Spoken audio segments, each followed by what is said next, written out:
Dictation लिखने के लिए रेडी हो जाइए। Ready, start.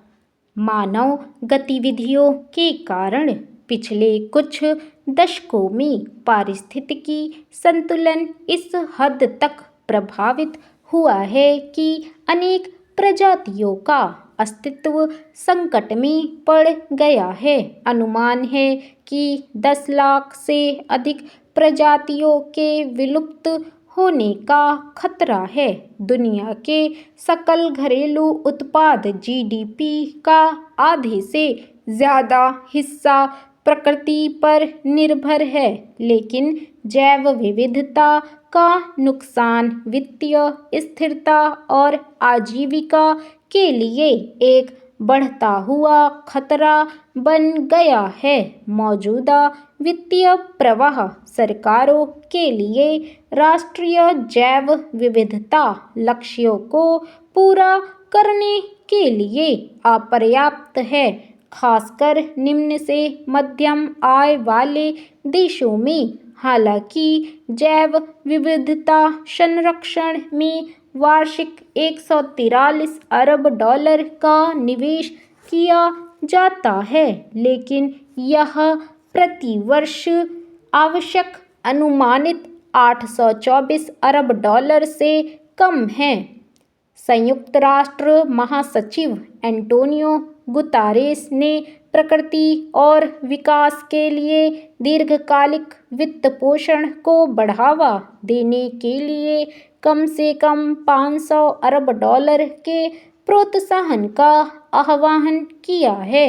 विश्व वन्यजीव कोष WWF के अनुसार वर्तमान खाद्य प्रणाली में खराब स्वास्थ्य और पर्यावरणीय गिरावट की छिपी लागत सालाना 10 से 15 लाख करोड़ अमेरिकी डॉलर है, जो 2020 में वैश्विक सकल घरेलू उत्पाद का 12% थी। दुनिया भर के विभिन्न पारिस्थितिकी तंत्रों में भारी गिरावट देखी जा रही है, जिससे संपूर्ण जैव विविधता अस्थिर होती जा रही है। पृथ्वी पर विभिन्न प्रजातियों की निगरानी से पता चला है कि पिछले 50 वर्षों में जैव विविधता में तेजी से गिरावट आई है। WWF की 10 अक्टूबर 2024 को जारी लिविंग प्लैनेट रिपोर्ट 2024 ने वैश्विक जैव विविधता संकट की एक गंभीर तस्वीर पेश की थी।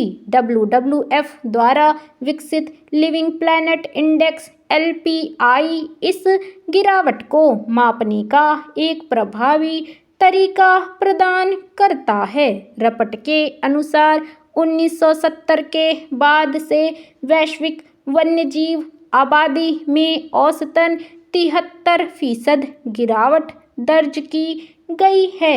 यह रिपोर्ट जैव विविधता के संकट और तत्काल संरक्षण प्रयासों की आवश्यकता को रेखांकित करती है।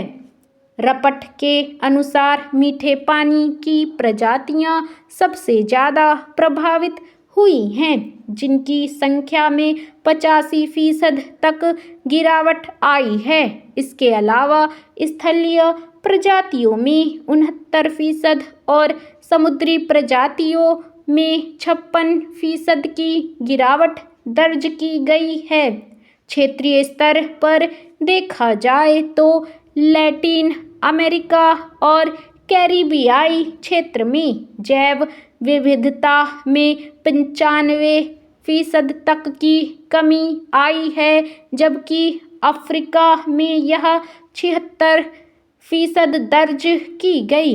एशिया प्रशांत क्षेत्र में जैव विविधता 60% तक घट गई है, जबकि यूरोप में तुलनात्मक रूप से कम 35% गिरावट दर्ज हुई है। हालांकि मध्य एशिया और उत्तरी अमेरिका में क्रमशः 35% और 39% की गिरावट देखी गई है। इस गिरावट के कारणों में मुख्य रूप से आवास खत्म होना, अत्यधिक दोहन, जलवायु परिवर्तन, प्रदूषण और आक्रामक प्रजातियों का प्रसार शामिल है। जलवायु परिवर्तन का संबंध लैटिन अमेरिका और कैरिबियाई क्षेत्र में जनसंख्या में गिरावट से है।